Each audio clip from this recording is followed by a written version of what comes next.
it's crazy. Lock in with me for a sec. Lock in with her right now. Genuinely, I feel like the reason why 90% of relationships fail is because two people meet each other, feel some sort of like attraction or connection, and immediately process that as a romantic like interest and run with it without actually stopping to be like, wait, what is happening? What does this mean to me? And then you realize like, wait, we haven't even understood how to be friends and companions yet, and now we're in a relationship and y'all actually don't get along. I'm gonna try and keep it as brief as possible. I just want your truth, okay? Okay, got you. How's it going, y'all? This is Jordan from Real Ones, and I'm here with Nadine El-Roubi. Thank you so much for joining us tonight. Thank you for having me. You just gave a spectacular performance and joined another artist as well to do a duo song. Constancy. Yes, yeah, he's a yes. Palestinian artist, very, very talented. Asked me last minute to like hop on a song and just sing the hook, and I was like scared to do it, but we did it and it worked somehow, so I'm grateful for that. Where did that maybe like anxiety come from? The last minute request, or just like do you not do hooks usually? No, it's not even that. I just like, it's just the last minute thing for me. I'm a Virgo. I take astrology very seriously. So for me, being prepared and like aware of what I'm doing, I feel like makes me most comfortable, and when I'm most comfortable, then I'm most confident. But I'm also a Sag rising, so very spontaneous, very free spirit, so also happy to just jump on shit and make it work.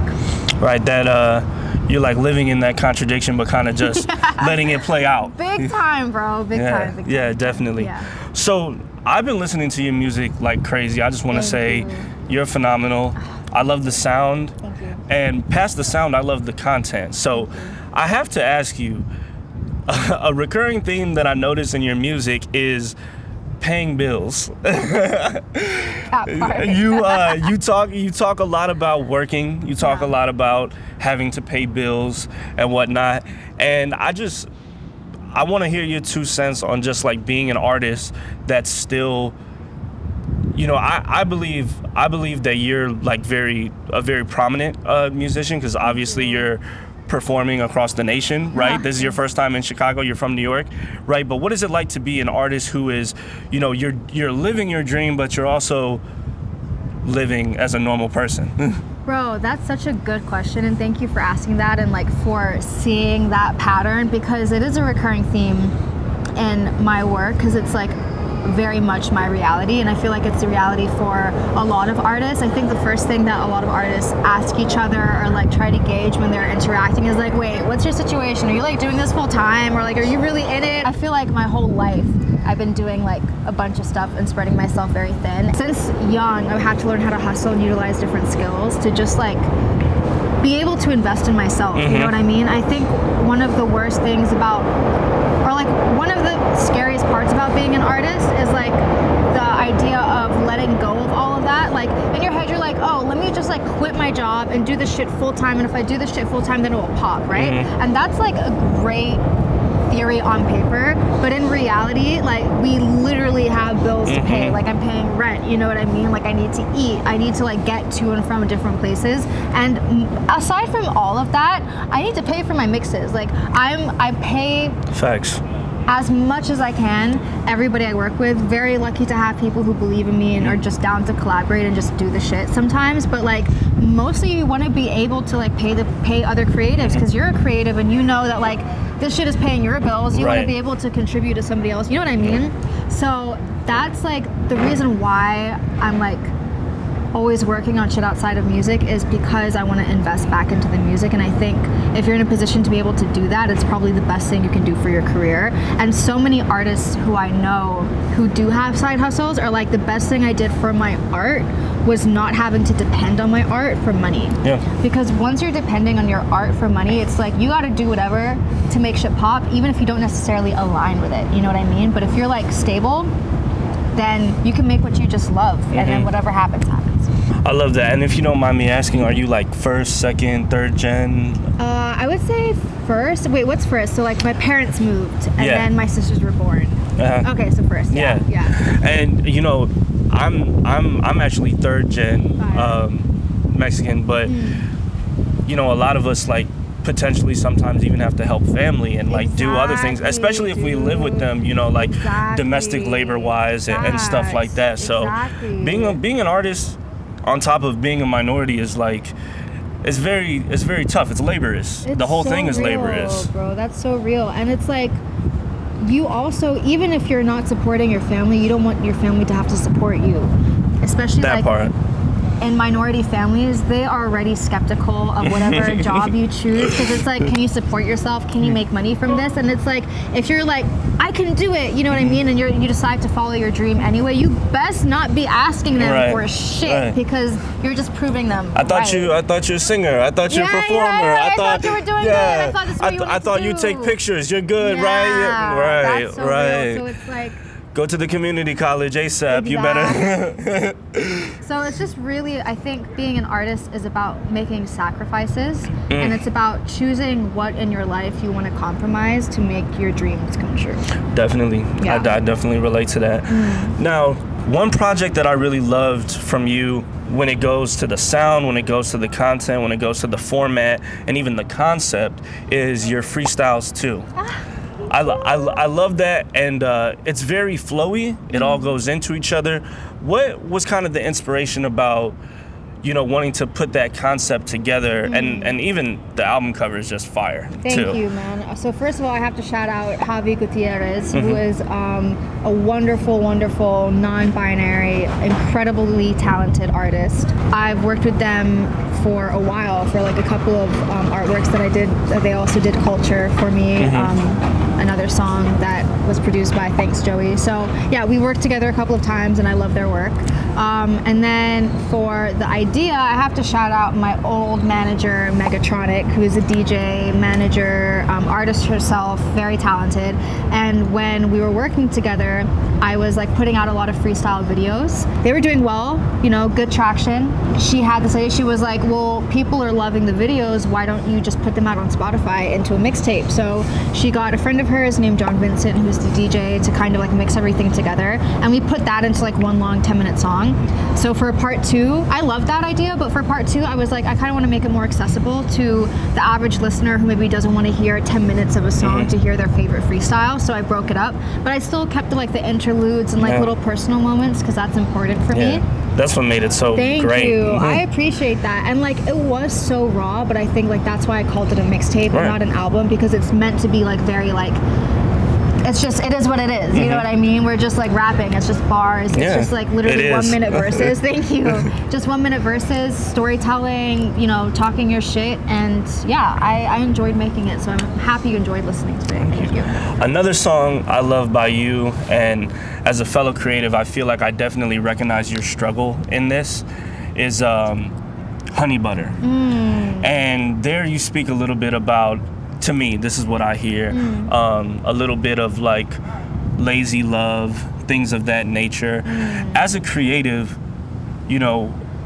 what do you find to be sometimes the most difficult part of finding romance? Yo, you're good at what you do. Thank you. There's so many things, bro. I think right now, it's authenticity. Yeah. It's authenticity, and it's also like, there's a general disconnect from the self, which makes it very easy to be disconnected from others. I think people don't know what they want, and they project that confusion onto the people that they choose to like connect with, but you're not really connecting. And it makes it hard. I'm like somebody who like, again, a Virgo, we love so hard, and loyalty is like really, really big, and giving everything you have to somebody is really big, and it's difficult to do that when you're not giving that to yourself, and when someone else is not ready to receive it. Right. So it's interesting. Dating is in a weird place right now. Oh, it's in the weirdest place. It's in the weird. It's like, I don't think it could be in a weirder place. Whoa, come on. And let me try to relate to you a little more, because this is something that I kind of stumble upon myself. Spill the tea. Do you ever feel like somebody is dating your work and not you? Oh my God. You know what? That's so deep. Honestly, no. Thankfully I don't think so, because I don't think I'm even like big enough for someone to care. So no, but I can see that happening in the future for sure. Yeah. Yeah. Definitely. What about you? Unfortunately, I feel like, or like the concept of you. Yeah. You know what I'm saying? Oh, the like, concept of me, for sure. Yeah. For sure. Which like so heavily depends on your work. Totally, you know. For sure. I find it to be very like disheartening. Yeah. You know, where it's like, because then they don't see you. Oh, 100%. I think every like relationship or situation, whatever I've been in, bar one, has been about the concept of me, not who I really am. Because as soon as you're actually yourself, people are like, oh, never mind. Right. And you're like, oh, I'm good off you now. Cool. But it's like, you didn't really like me. Yeah, you liked like this. You like the version that you built of me in your head. And then you realize that I'm not that. So you're like, good? Like, no, this is when I'm like, actually get to know people. And I think right now I'm in a big place of like being friends with people before we get into anything. I swear. You know what I mean? Yeah. Because you know what's crazy? Lock in with me for a sec. Lock in with her right now. Genuinely, I feel like the reason why 90% of relationships fail is because two people meet each other, feel some sort of like attraction or connection, which is really just like friendship and two souls being friends, and immediately process that as a romantic like interest and run with it without actually stopping to be like, wait, what is happening? What does this mean to me? Yeah. You just run with like the easiest thing, which is like romance, sex, relationship. Period. And then you realize like, wait, we haven't even understood how to be friends and companions yet. And now we're in a relationship and y'all actually don't get along. Be friends with people first. Suss them out. Who are you really? Who are you outside of like wanting to win someone over? Because that's really what it is people have a mask on 24/7. Take the mask motherfucking off. I just want to add on to that, right? I have a little method myself where I'm like, I love that you mentioned the friends part because I feel like that's so important. I don't date nobody that's not like verifiable. Like, Wait, what does that mean? So, okay, right, me and you just met, right? There is not anybody that I could ask and be like, do she normally act like this? You're so right. You know what I'm saying? Like, is this how she always acts? Because my thing is all like, okay, well, if this is just like who you are, then like, let me try to deal with accepting that, right? But like, I feel like people be dating like total strangers, bro, like total strangers, and it's like you. Especially from a woman's standpoint, it's like you with a man that you can't ask nobody about. That's scary, dude. It's scary. It's totally. I don't know. So I'm right. like, even me dating women, I'm scared of that. Yeah, like, I'm like, you're so I'm right. like, I might pick up a whole weirdo and like I can't even ask nobody about her. Yeah. That's crazy. No. And real mutuals, not like internet mutuals. You know what I'm saying? You're like, so right, dude. You're so right. It's crazy. Relationship. Yeah. No. I can see people having like a fling that way. If you don't care, cool. But like if you care, like how are you gonna marry someone like you don't even know where their family comes from? That's wild to me. You know what I'm saying? That's crazy. Like, especially I feel like I don't know. As I get up there in age, sorry, unk sentence. Wait, how old are you? I'm 28. How old are you? 29. Okay, yeah, but like we're thinking. So what? If you're an unk, what does that mean? Auntie sentence. I died to be an auntie. Yeah. Lucky me. But it's like I feel like at our big age, you feel me? You're right. We're thinking more about marriage and like things like generally, not like in theory, right? It's like I would rather be married than situationshipized. You feel me? Like situationships at 35. What are you doing? Situationships at 35. It's crazy. Get it together, my guy, my girl. No. Oh, you fresh out with the 35? You don't gotta mention his name, sister. It's okay. No, it's like God. I'm single and not ready to mingle. So not ready. She's not ready. Watch yourself in these comments. So what has your experience been like being an artist in the Big Apple, New York? Oh my God, it's so many things. Going back to the whole bills thing of like trying to survive. Paying rent is not a fucking joke.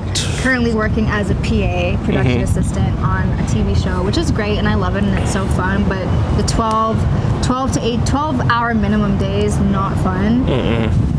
And it's like, when do I have time for me? When do I have time for music? When do I have time for laundry? You know what I mean? So laundry, like, oh my gosh, talk about it. It's really the laundry. It's really the laundry. Your life, bro. Somebody want to go on a date whole time. I got laundry. Like, come do this laundry. Like, how about that? Literally, can we do laundry together? Yeah. Actually, honestly, can we start doing dates that are actually productive? Right. Why are we going and sitting and talking for 2 hours? Let's talk and do something actually useful. Come with me while I get my nails done. I don't know what you're gonna do, but I'm getting shit done. If they have Wi-Fi, like personally, I'm working on my assignments. There You know what I'm saying? yo. It's like that's like the perfect date. Let's hang out, but also get shit done because I don't have time. Who has also time? dinner's kind of boring. It's so boring. Like I'm gonna watch you eat That's crazy. On the first date, on the first date. I'm good. I'm like, damn, bro, she took down this steak. It was crazy. Well, in like 5 minutes, it was gone. Like, oh, I'm dead. Oh my god, maybe she was hungry. what do she do outside of me that made her this hungry? But that's the thing, bugs get with you and now they hungry. They wasn't never hungry before you. Now they hungry. So, you know, we're here, all of us under this venue, trying to, you know, unite for a good cause, right? And with you being Sudanese, right? What does like the concept of global solidarity mean to you? Yeah, totally. Intersectionality is really, really big for me. As like a Sudanese, Arabic speaking, sometimes kind of maybe white passing-ish woman who has like friends from all walks of life and all religions and skin colors and nationalities and ethnicities, whatever. Intersectionality is so, so important to me, and that's what global solidarity is. It's understanding that like we are all struggling.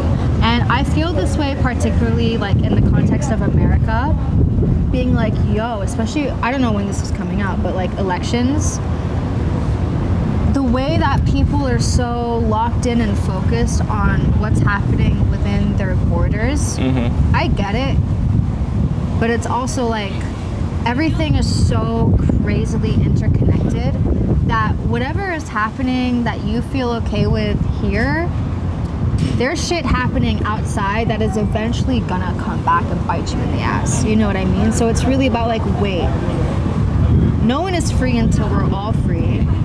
If oppression exists anywhere, we need to take it upon ourselves as oppressed people here to take action and be aware and speak about it and care. Because I'm personally so sick, and I get it, that's how like the human brain is wired, but I'm so sick of people only caring about their immediate reality. Or just their ethnicity too. Just their ethnicity as well. And I'm like, yo, like empathy is so important. Compassion is so important. And it's like, let's do better than just caring about ourselves. That's how I feel. That's what global solidarity is to me. I think too, right? It's just like, what does it really say about your heart if all you can care about is yourself? Facts, bro. Facts. You know? Facts. It's like, yeah, it's crazy. I think people are capable of more. There's more depth to be explored. I like to challenge them to be more. Yeah, absolutely. It's like that's the best you could do today. You know, like especially like somebody who's Latino. You know, immigration is like a huge issue for us. Yeah, you know, and it's crazy to see so many people be like just like self-centered. You know, self-centered, and I think that they miss the whole concept of like, oh, well, if I fight with you, then we could maybe both do this. Right. Instead of I'm chiseling away at something by myself and it's not really going nowhere because a lot of causes haven't been furthered with only one person fighting. Absolutely. I think we do better together.